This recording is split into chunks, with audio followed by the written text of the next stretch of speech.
quoi la différence entre le centre de recherche dans lequel tu travailles puis une université? La différence que tu... Les avantages, les inconvénients? Bien, c'est sûr que par rapport à être prof d'université, il y a des inconvénients qu'on voit tout de suite quand le chèque de paie rentre. Je suis salarié à peu près à 30-35 000 $ par année. C'est sûr qu'un prof d'université est un peu mieux salarié que ça. Évidemment, là, on s'est doté, nous, d'un régime de retraite, de certaines assurances collectives et tout ça. Mais je pense qu'ultimement, même quand les restes vont aller très, très bien et qu'on va avoir fait rentrer bien de l'argent, on va être salarié à 40 000 $ par année, puis on n'ira pas chercher plus parce que ce qu'on veut, c'est rentrer plus de monde en recherche et non pas avoir des gros salaires. Mais donc, on va se tenir autour du salaire moyen, à peu près, dans ce point-là. Ce qui me convient tout à fait. Je n'ai pas besoin de plus que ça aujourd'hui. Et ça va très bien. Donc ça, c'est un premier désavantage, mais ça vient avec une série d'avantages également qu'on a du mal à se figurer quand on a été longtemps dans le monde universitaire. C'est-à-dire que j'ai la chance d'abord de travailler avec des gens que je connais bien, avec qui j'ai participé à refonder l'Institut en 2006. Cet institut-là, il était un peu en dormance à l'époque. On l'a refondé entre amis, dans une perspective d'autogestion. Donc, il n'y a pas de boss à l'IRIS, il n'y a pas de personne qui dirige cette organisation-là. On travaille sur ce qu'on veut, on le décide ensemble. Il n'y a pas d'organisation externe à l'IRIS qui sont membres de notre CA.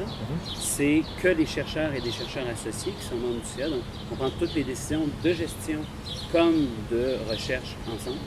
Il n'y a pas non plus des directions administratives qui nous disent quoi faire, etc. On décide de tout ça ensemble.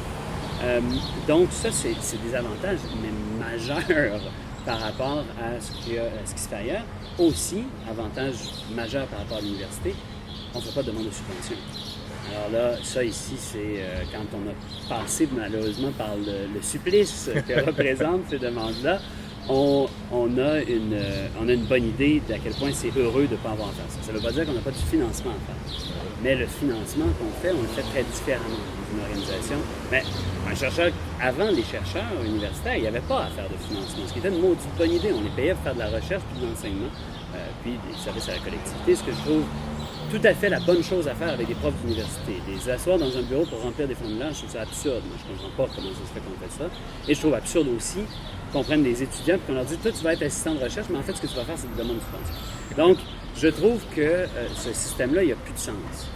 De notre côté, évidemment, on fait du financement. L'IRIS est financé de 3 façons.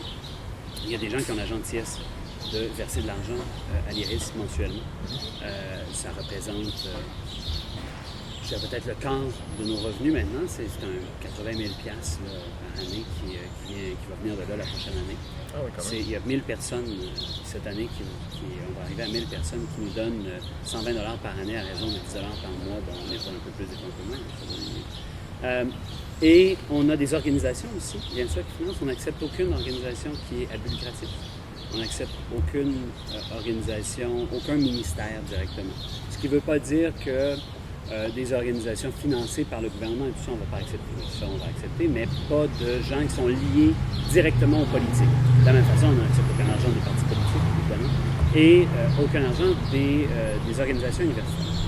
Donc, on a vraiment là une situation où nous, on a notre indépendance là-dedans, mais on s'est doté d'une autre couche d'indépendance, c'est de limiter le montant des dons.